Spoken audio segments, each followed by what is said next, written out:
哇，新课题了，大家都听清楚。I ain't waiting on your life. I ain't waiting on no one. I'm making moves.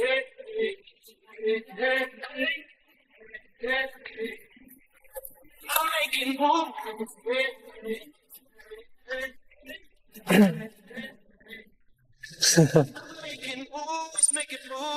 哦，这个橙花，好香啊！没关系，你可以留在这儿，让我们闻一闻也行。我们交换着吧，可以把这个香薰做一个巡回的物品演出会，巡回展出。这是我们办公室的宝藏。真的，这个办公室需要这种人，它有一些莫名其妙的小点。第6个课题的神圣遗物。Oh my god！ 走，小罗，小可老师和猴儿老师，你觉得听着很像猴老师？猴老师，小可是有1.8米吗？我觉得他真可能有，他走1步，旁边那姑娘就走3步。我发现你走路好快，走得很快。走 ，Hello， 走 ，Hello， 哇，可儿你的发型真好看，谢谢，就每天都给大家满满的。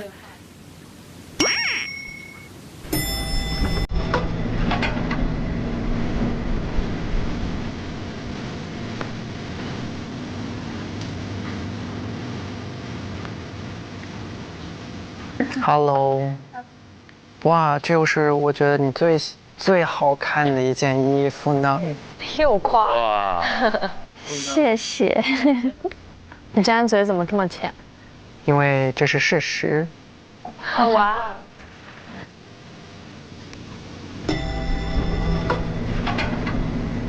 要出差吗？或者行李来了。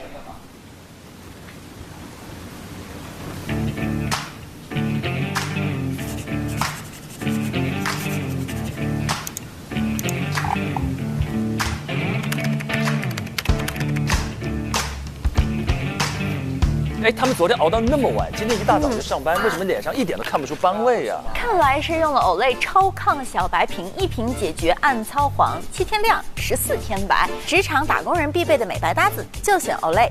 哦，原来如此啊！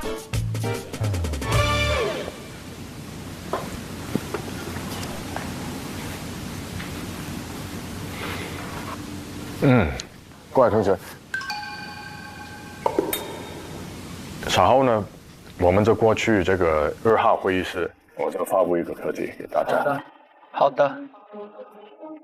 OK， 你们准备好就过来了。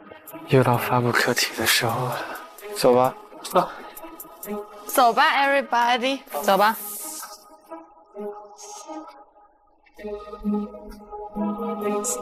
也不知道是个什么课题。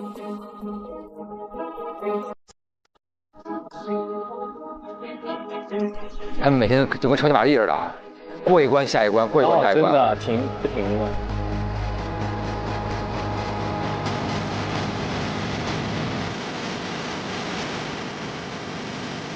好了，没想到呢，课题7这么快来到了。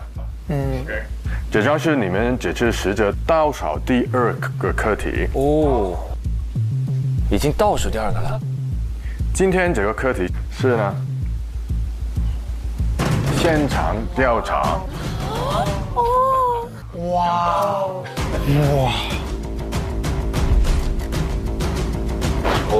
妈呀！哇，好帅啊！大侦探。哦，是不是要开始了？这个课题的案件是一起暴力绑架多人的刑事案件。作为大律师呢，我们虽然不会像警察一样去搜证进行破案，但是很多刑事案件呢，还是要大律师到委托人的案发现场呢，寻找与控方证据的矛盾点，拼凑出真实的案件详情，以帮助我们为委托人庭上辩护。这些我们叫 site visit，OK， 洗脱罪名。就他们要做的不是去现场找证据，而是拿到了警方的证据了之后，你可能要去现场去看一看这个环境的情况，然后这样子跟现实的环境结合起来，你可能才能发现一些细节。哦，对。接下来我们来看一下课题的具体案件是怎么样的。案情介绍：被告李信香是一名18岁的学生，他目前被控告2项强行干预他人意图取得、其用于交换其释放的赎金罪。这个其实，在内地的话，就是类似于绑架罪。就是绑架罪了。OK， 受害人为18岁的男生 X 和19岁的女生 Y。2024年7月27号 ，X 和 Y 在屯门一间废弃学校进行约会，在学校内，两人突然受到2名蒙面歹徒的袭击。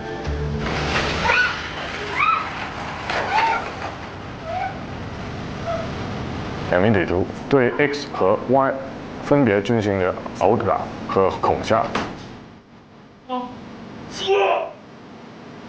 并向2人分别干预在不同的教室，就是被迫 X 和 Y 致电各自家人索取30万赎金。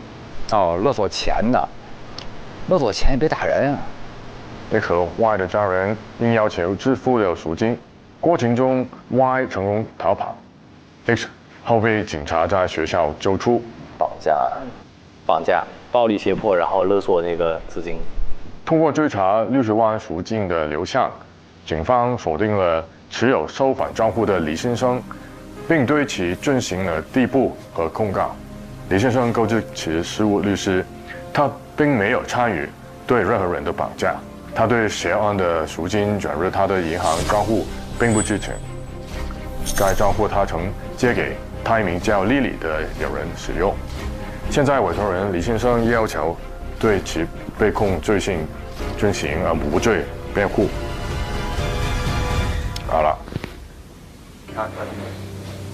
本次课题你们是8人分成2队，于8月3号明天前往这个案发现场，在规定的时间内进行现场调查，对控方现阶段的证据作出分析。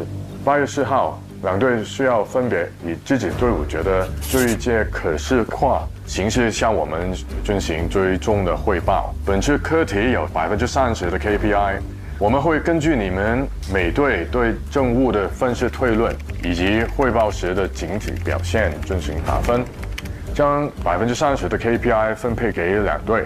本次 KPI 的分配有3个档次：大胜30分，小胜20比10，战平15对15，3档。大胜30。案例和考试的介绍到这里就结束了。然后我们怎么样分成2个队呢？刚刚也有讲到，我们在接受委托人案件的时候呢，经常会遇到很多扑朔迷离的案情。这时候呢，就需要看我们的洞察力，把一个个京剧脸像拼图一样还原真实的案情。我们今天进行一个小的考验，拼图。考验是拼图啊！哇！速度前2名的实习生将分别成为2队的队长，剩下实习生拼图完成的先后顺序，就是他们等会选队的顺序。他这样显得萌多了，他这普通话让他变得好可爱。顺对。对。你说粤语的时候就像关律说普通话。哎呀，我比人比我强太多了。我超烂，我拼图完了。天哪！杀了我！注意完成拼图后，请举手示意我。加油！加油！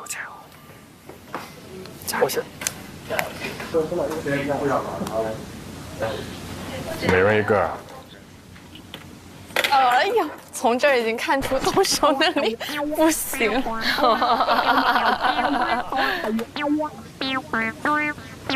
谁先拼好谁是队长是吗？这个挺难的。这是一个5×7的拼图。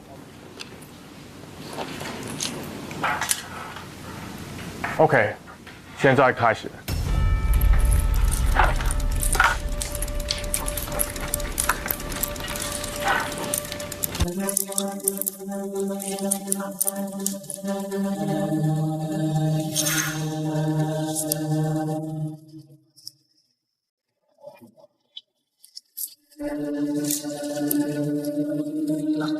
这个挺费时间的。哎，他没有那个参考图片吗？没有，没有就难了。没有。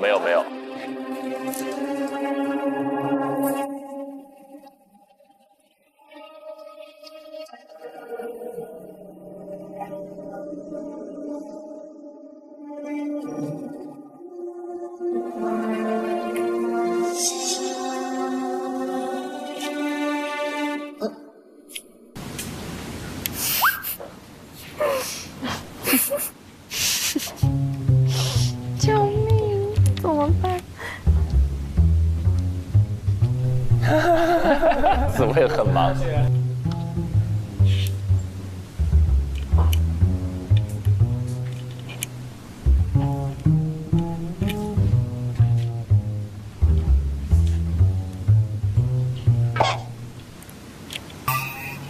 哇，有些同学拼得很快。啊，是吗？哇，厉害哦，他就是遗憾这方面不错哎能力强。哇，洛星，哇，洛心干什么都这么厉害吗？哦，哇，终于更快。终于肯定。他就是拼图小能手。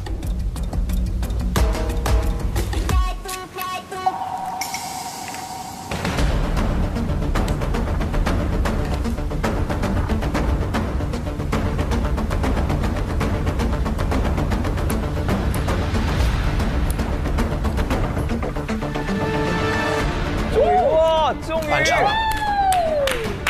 我天，我就说终于有这个气场。现在遥遥领先。稳定的小眼睛里边就是。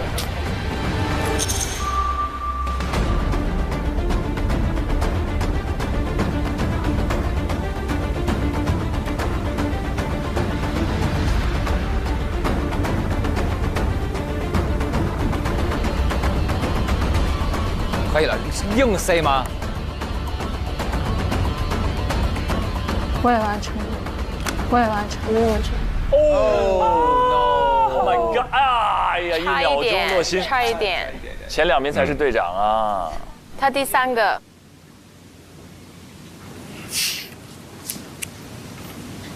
别着急。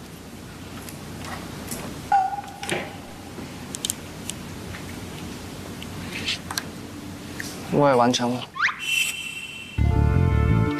哦 ，OK。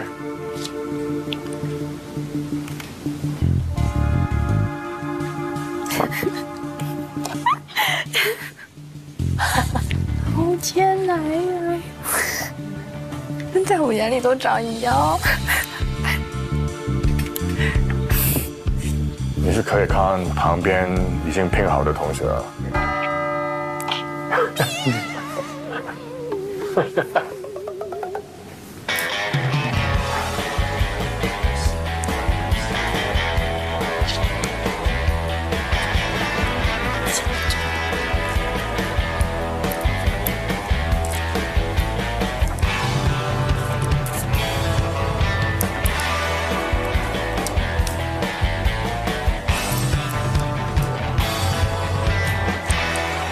OK。OK。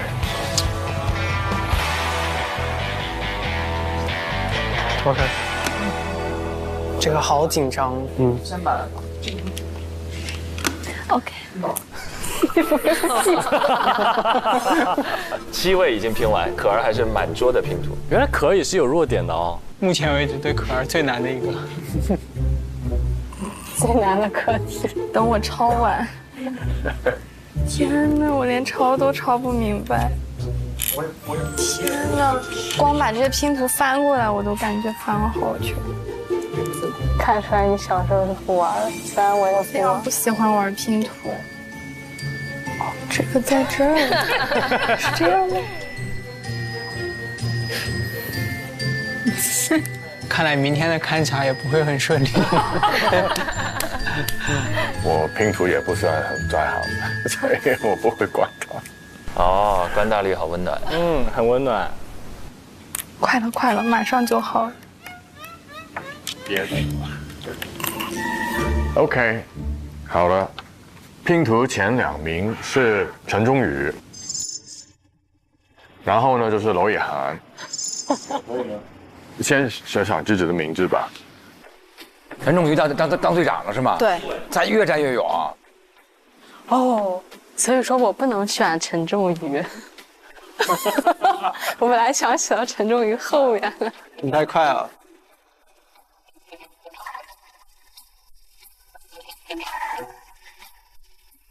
陈仲瑜撇嘴，他像可儿撇嘴。他大概意思是我们希望还做队友，对，我觉得是传递了一个信号。后面是我，还有谁？要是我。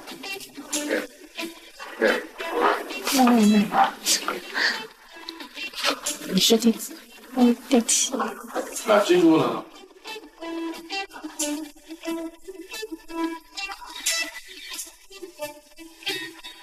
OK， 好了，所以第3呢就是洛熙，你可以选。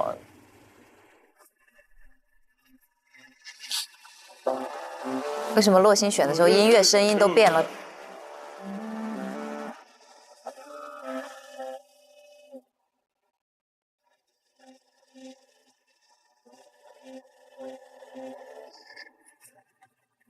感觉洛星会选怡涵，罗意涵嘛，好姐妹嘛，她们已经很久没一起一组了。哇，这组好强！卢一涵加洛欣，哇，加可儿，哇，完美了！如果好。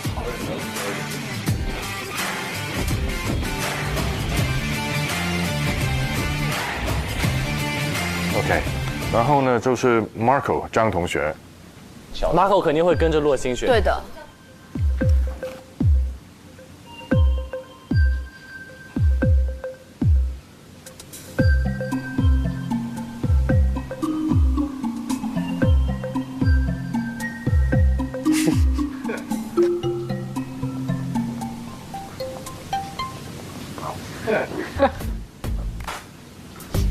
你看他选完洛星，都羞涩的笑了。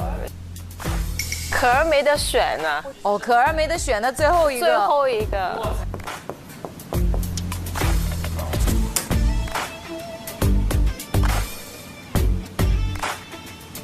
好，王文翰，到你了。文翰会写他的兄弟吗？会写仲瑜吧，铜锣湾3兄弟。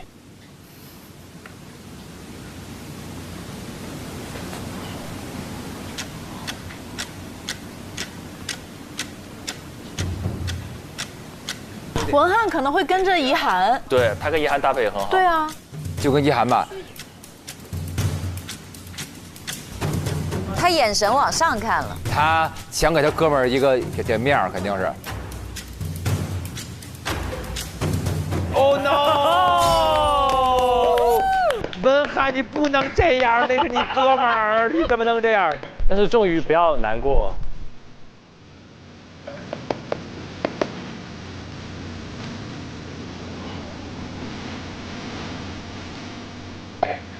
原来他是这样。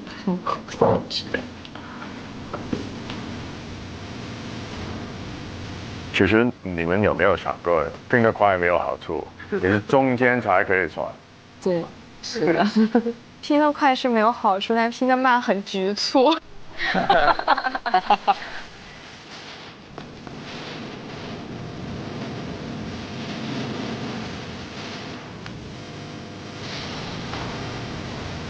拼得慢也有好处。这是我们珠海组和深圳组。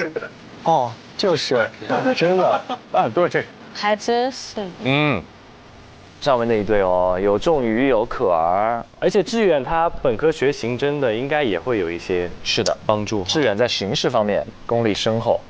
谁是刑侦？志远就是说那12秒那个哦，就那个理性男孩，那个理性男孩。好了，现在组队已经完成，然后呢，每队的队长，这个本案的制。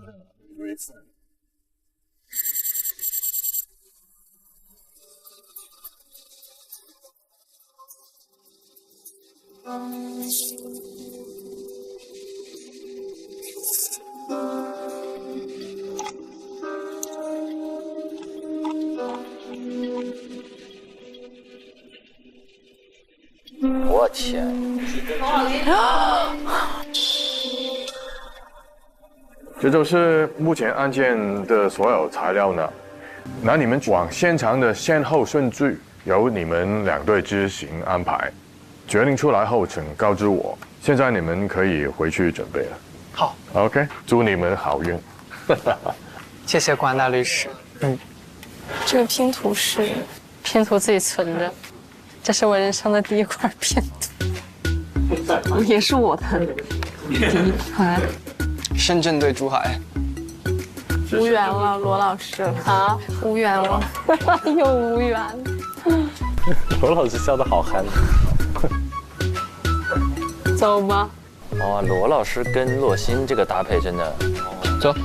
文翰啊，为什么没有选我呢？我其实当时稍微考虑了一下，然后我最后选最后一组的原因是因为我觉得我选完，然后3个就不用选了。因为其实我填完，他其实你跟可儿跟那个已经确定了，我觉得其实是没差，我们会有合作机会，只是说我俩不能同分啊，也有可能我们平分就同分。OK， 其实你们都是明天都是早上出发的。好。每一队的搜证时长是多久呀？90分钟。哦，每队有90分钟时间。OK， 我们先霸占一个会议室吧。小心。差点。我要去上厕所。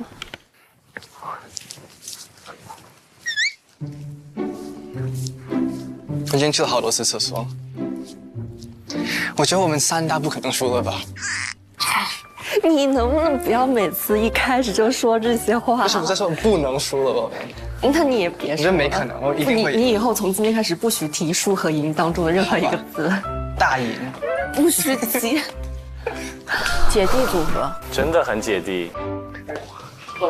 这个太好玩了，太好玩了！我最喜欢的就是这个，太好！现场勘察，这是我梦寐以求的。志远太开心了。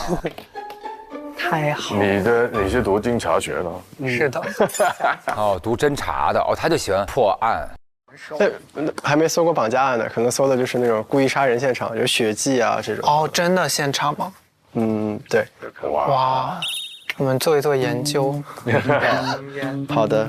搜现场，这是他的专业内容了。我们这次真的是强联手。终于。哎，他真的很像队长。先开始把氛围先搞好。组长，谢谢。哇，我居然是组长，真是太荣幸了。使命在肩。是啊，沉甸甸的重担。他讲话的节奏很唐僧。对，而且关键他又不让花掉地，就是老给你接一句哦。但是我听着是舒服的。对。走吧，去会议室讨论吗？好。哇，好漂亮，是吧？陈忠宇，必胜，还有志远，重新来。志远在认真工作，志远已经在工作了。是的，志远很焦虑。他是焦虑吗？我觉得他蛮嗨的。他应该是上次输了，这次胜负心起来了。啊，那肯定的。我们要组内团结，我的目标是不要让对方大胜。不可能哦，大胜的应该在我们这儿。稳住军心。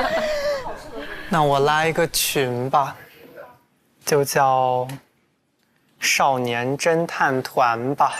少年侦探。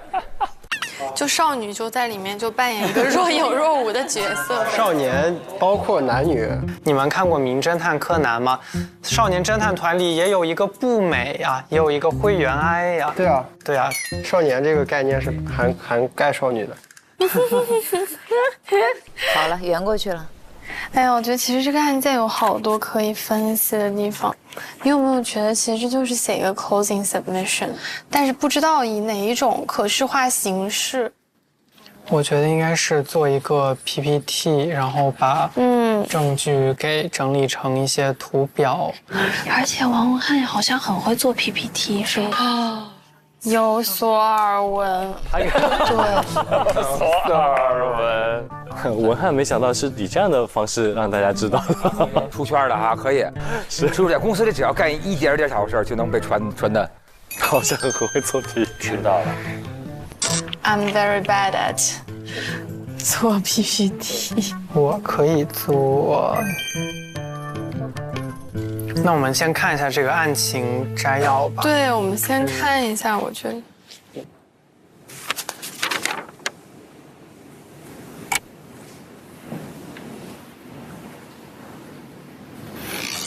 这是啥意思啊？发生那件绑架之事之前，我有约出来玩过。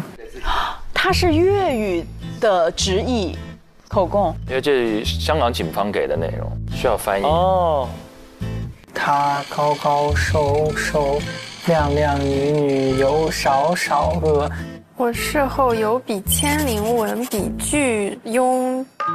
我事后都给他有几千块钱，去给他玩，但她是一个钱用的好快的女生。哦，用钱用的好快，该女仔。钱用的好快的女仔。天哪，我们需要 Marco， 这个好需要 Marco。哦，我也觉得 Marco 的优势好大呀。马可说这个我能看懂。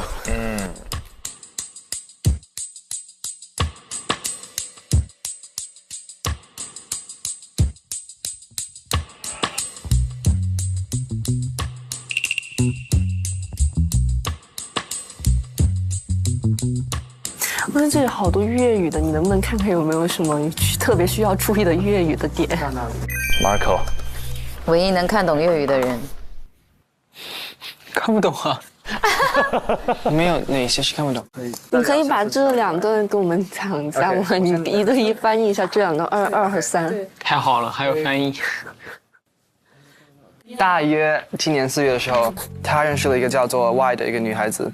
他一开始在交友网上获得她的 WhatsApp 联络方式，后来他们就在 WhatsApp 联络。有一次他们在聊应该去哪里玩的时候 ，Y 自己就提议在这个屯门的一个废弃学校里约会，他觉得很刺激，所以他们2个都找了一天去这个废弃学校。爱探险嘛。到了7月27，他和那个女孩子约了见面，突然之间有2个蒙面的男人不知道从哪里冲出来，2个男子的手上都有利器，然后 WP1 就蒙着 X 的双眼，然后他感觉有人应该是 WP1 很大力的将他的双手绑在他的身后，然后把他拖到一张椅子上。途中他好像听到有东西被拖行的声音，他隐约的感受到这个应该是那个女孩的叫声，所以他就以为他应该是那个 Y 被脱离了房间。然后 WP1 就叫他报出他妈妈的电话号码，叫他妈妈交30万赎金到一个户口里面，他们如果拿不到钱就一定会伤害他。然后他就按他们的要求告诉他妈那个银行账户。可能过了几个小时，他听到重复的滴滴答答的声音，好像有脚步声走过，但好像没有人走近他。后面他听到有警车的声音，然后好快就有警察来救他。太牛了，太有节目了，这个。那我觉得是那个女孩。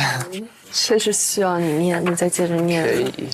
他们进到一排教室，当然想进去看看。突然，他眼角里面有2个人影向他们的方向冲过去，然后不久后，他被拖到另外一个教室里。他一路拖，他的背非常痛。接着，他拿着绳绑着他双手，又拿着布蒙着他双眼，然后他竟然关他在一个木柜里面。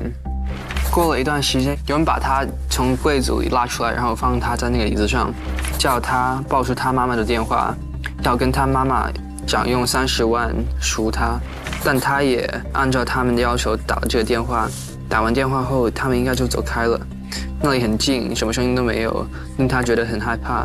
他尝试胡乱挣扎，不知道怎么，他的手上的绳就松开了，突然。立马就摘下了眼上的布和解下脚上的绳，他一鼓作气就跑出了那个教室门外。哦，自己跑了。他先跑的，先跑，因为 X 是警察找到的，他是自己跑的。哎呀，好奇怪呀。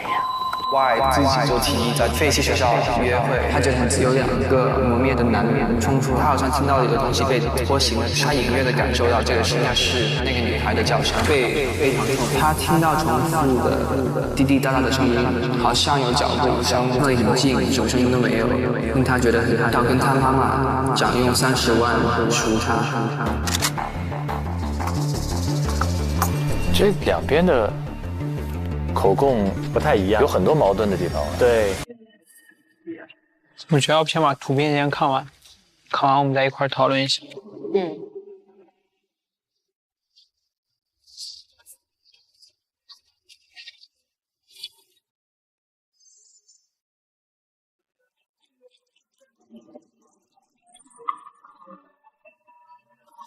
这个木柜到时候是不是得看一下它尺寸啊？这感觉还不是很大，97到98公分，能把一个人塞进去。这个女生1米6大几，蜷缩的话90厘米应该是够的，她1.75米。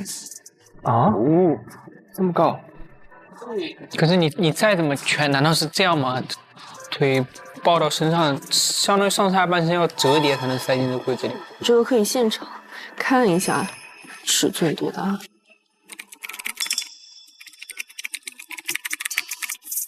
这些吃的也是，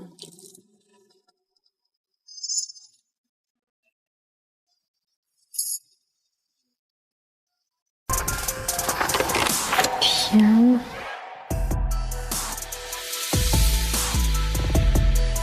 它外界为什么会有血迹呢？它地上的血是哪里来？是之前的事件留下来的吗？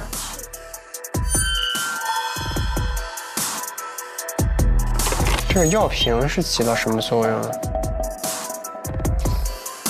这怎么还有喷雾，还有药呢？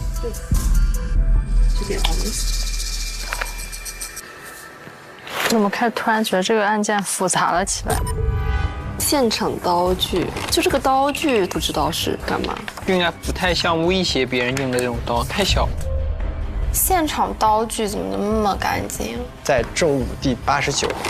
是 Y 当天穿的鞋子，很干净，非常的干净，没有一点泥土，而那个环境呢，有那么多泥。哎，那所以那个鞋印的码数很重要，我们要记下这一点。我在记了。怎么跑的呢？对，所以代表什么？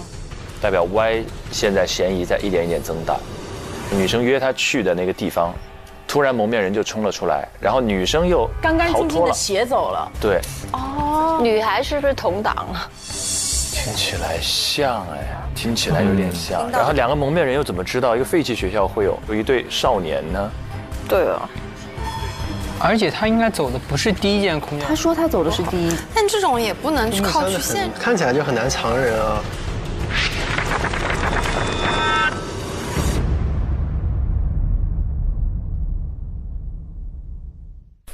OK 了，你们俩大侦探有经验啊，对不对？到你们的趴了，多提供一点可能性。这样讲，我们先说一下刚才这个分组情况，好 ，OK， 再来讨论案情。分组情况，刚刚实习生已经现在在黑板上通过拼图的方式决出2个队长，然后选出了2个组员。各位现在仅就账面实力来讲，更看好哪一队？周瑜。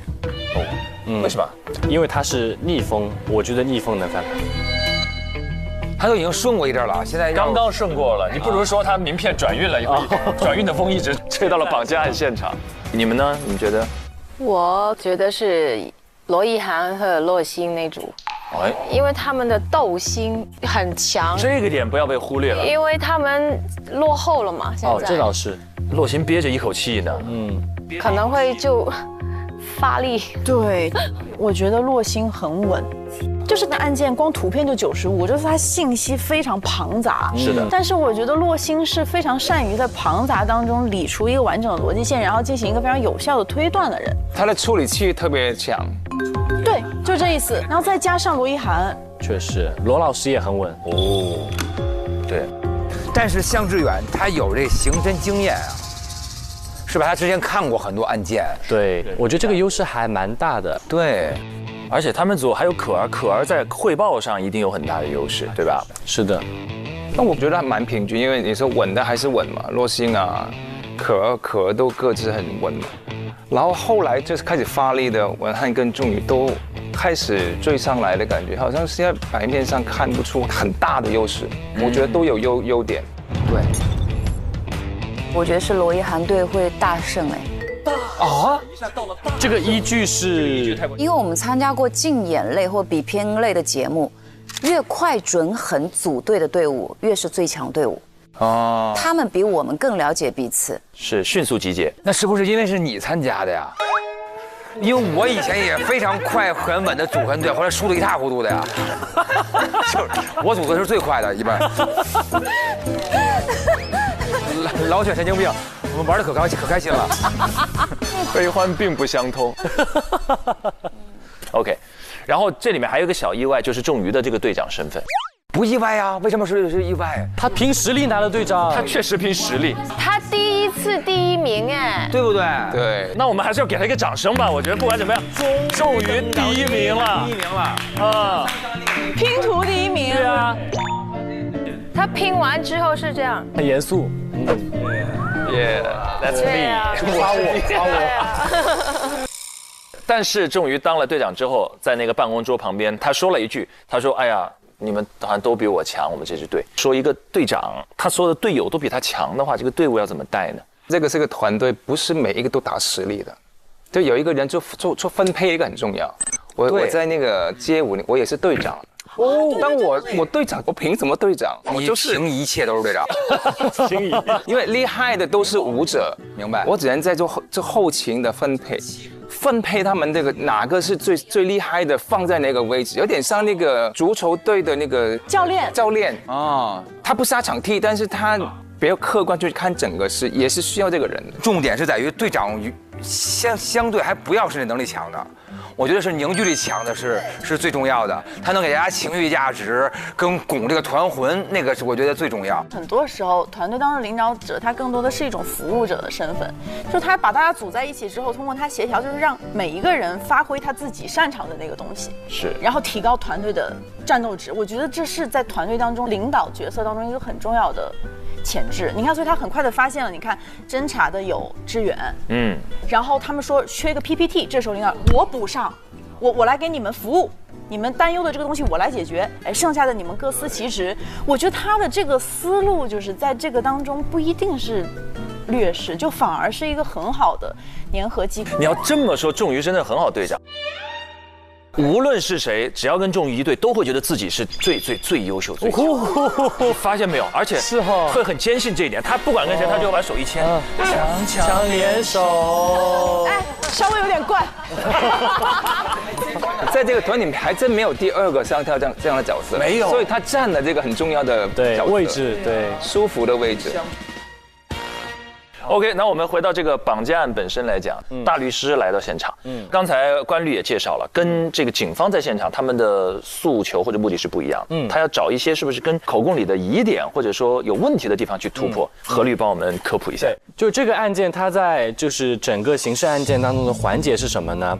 很有可能是他们现在的这个委托人已经被控告了，那么他们已经拿到了警方移交过来的证据，那取证的过程已经完结了。证据是固定的，那他们如果要替他们的委托人去辩护的话，必须要清楚整个案件的情况，然后包括每一个证据它所对应的一些东西。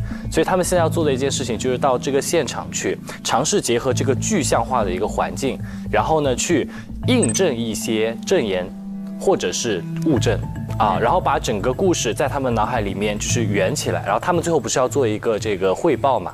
那这个汇报的话，相当于就是以这样子一种可视化的方式，去把他们所做的这种调查，然后全部都告诉大家。那我的当事人在里面到底是一个什么样的角色？哪些证据，哪些证言可能是有问题的？因为我们在走现场的时候发现，哎，这个东西可能出现在这边不是一个合理的情况，还原整个案发过程。对。OK 了，期待就是我们的实习生们来到现场之后，会还原出一个怎样的故事？一起来看。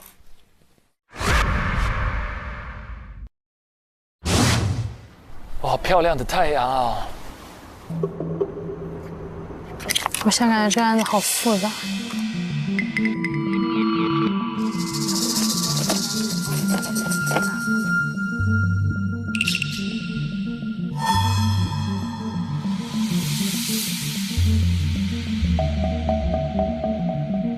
咱们到了明天，我们要梳理出来一个我们要找的对一些东西，所以我觉得其实时间线我们有必要做一下。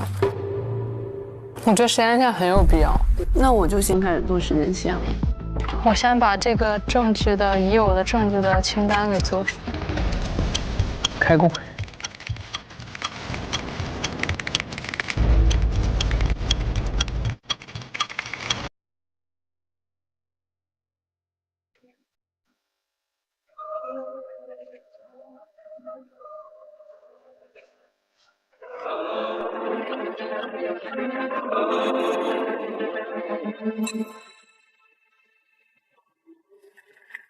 我们要脱罪，其实两个方向，一个就是说另有其人有罪，一个就是说能证明他没罪，但证明他没罪太难了，感觉。对，得证明他没有在现场。证明谁没罪啊？黎先生的账户上收到了绑票的钱，但是黎先生自个儿不知道吗？他说他借给别人那个账户，借给 Lily。就是闭路电视里面说他那天，穿着那件衣服出去了。哪里写的哟？他那个警员的口供里面，他说有一名穿着黑色有帽风衣的男子从哪一个楼进入升降梯并离开大厦。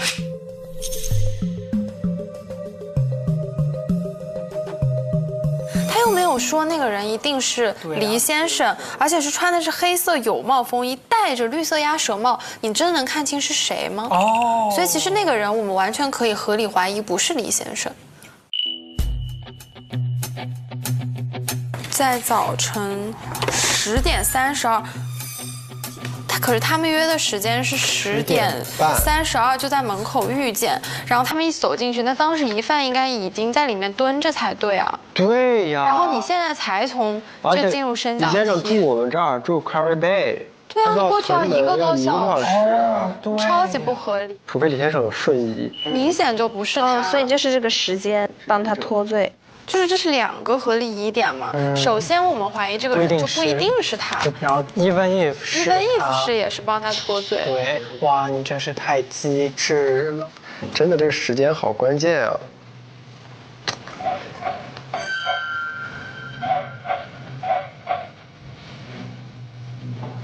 而且就是给我一种感觉，就是我们的黎先生在27号当天是很正常的生活了一天。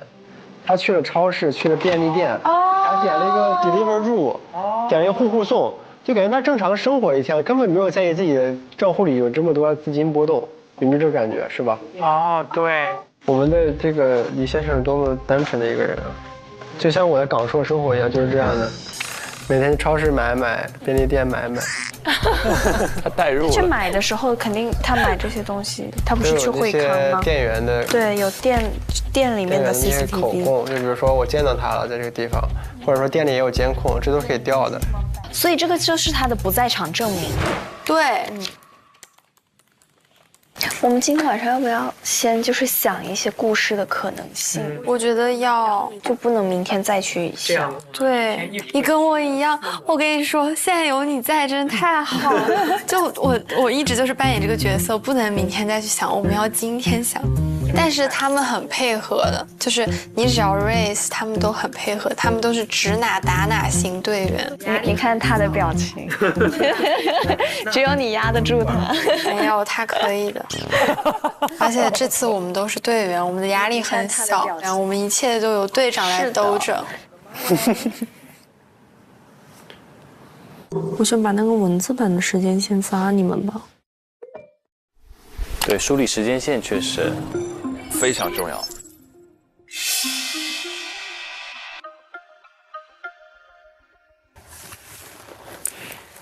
骆老师那个信息也写得很详细。脚和手分别被绑了之后，听到了 Y 的叫声，就是各种大叫。然后他猜想是 Y 被脱离了房间。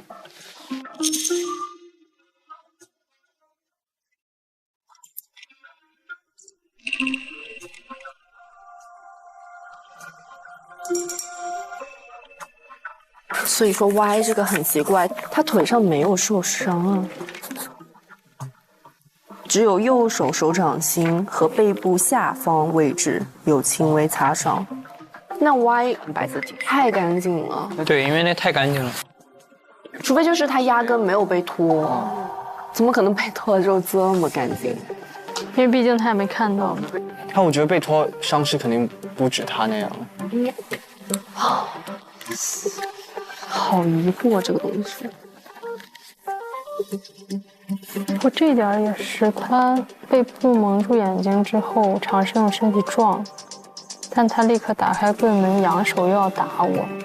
他蒙着眼睛咋知道要什么？对呀。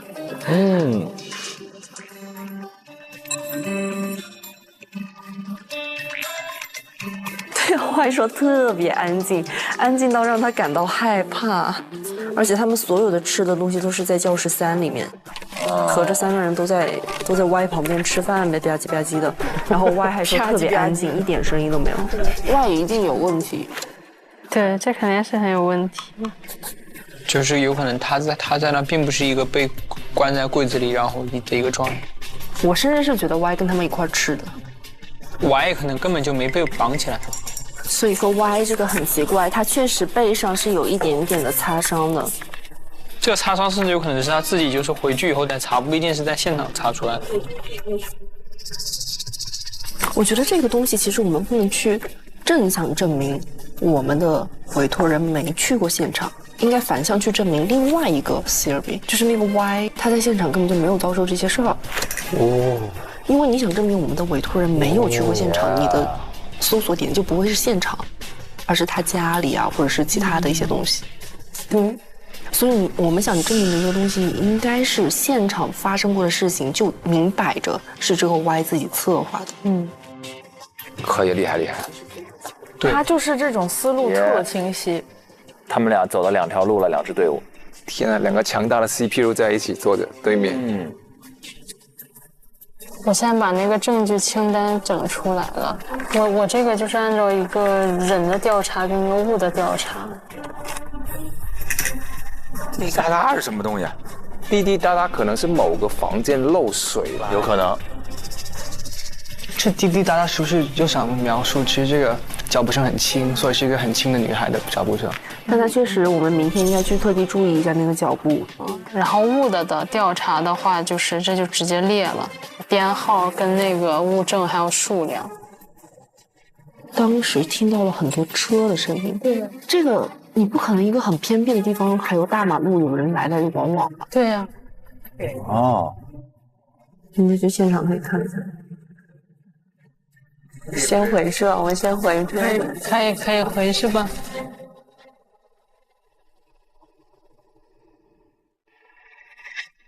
我们的探险要开始了。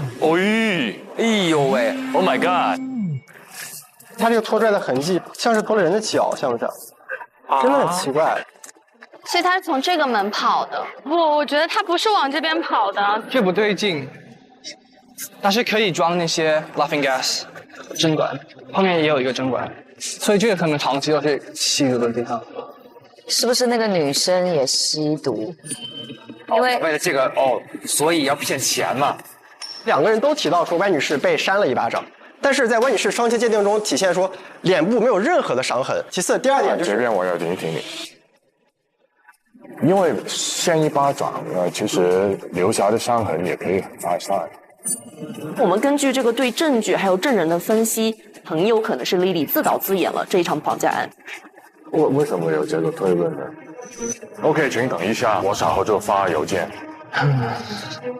这个情况看来很有机会大胜。大胜吗？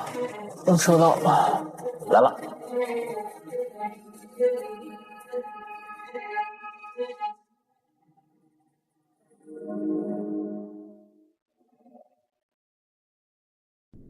SVIP 用户每周4、周5中午12点更新正片，每周6、周日12点畅享加更和 Reaction 陪你看 offer。VIP 用户19点更新，每周一还有不定时加更等你来，周二、周三还有更多花絮预告刷不停。99益达好自在 ，get 职场好状态。本节目由益达无糖口香糖独家冠名播出。自信每一面，带感赢 offer。本节目由百度帮阿达帕林凝胶赞助播出。上知乎搜2025秋招季，和知乎答主一起畅聊职场。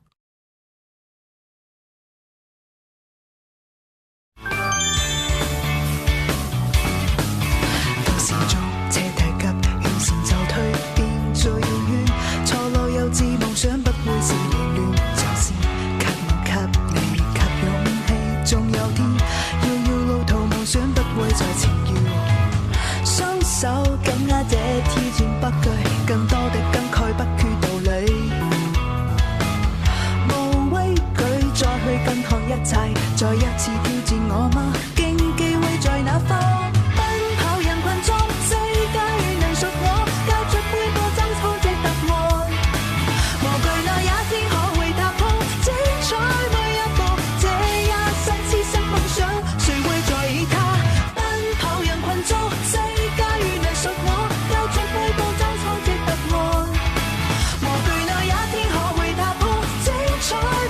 上微博参与令人心动的 offer 议题辩论，畅所欲言你的观点。